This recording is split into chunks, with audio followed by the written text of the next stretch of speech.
guys, so for today's video guys, so magtago tayo kuan guys, may si lineman sa pangdalaga guys.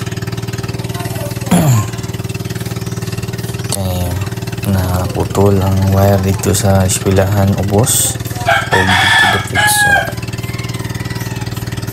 ang kulot kung naay mga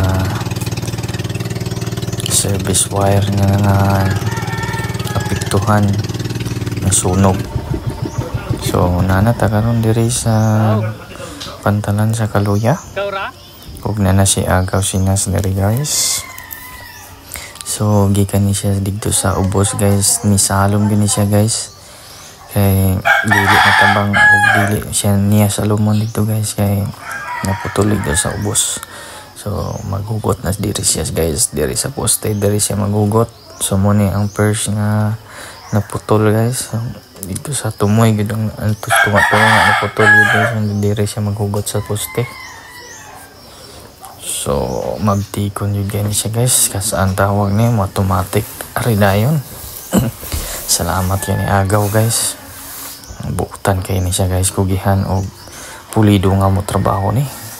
Ini basta-basta ang lineman sa Muelsi sa Kalamba, lineman sa pangdalaga ni guys. Shout out sa pangdalaga lineman dara ng Muelsi team. So salamat kayo kay labor there ba unta karon. So ting palahuway sa mga trabahante. So update yun kayo ni siya guys. Maski pag labor day rain or shine ganyan siya guys, mo bagyo man o mukilat, pag man kusog mulinog ug sunog mga kalamidad, update na siya agaw guys. Di ni basta-basta. So shout out sa mga for the boys dara oh. Anas kuko gangad-hanga diri guys, diri dapat sa kapro guys, diri pud anaputol sa diri guys. So ibira-bira na sa yung kauban guys, kay para mo kurente na yun da. So diara guys, so lahi na sa lang gisumpay, so putol sa na siya guys. So mura to guys, dayon kay salamat sa Muelsi and mabuhay.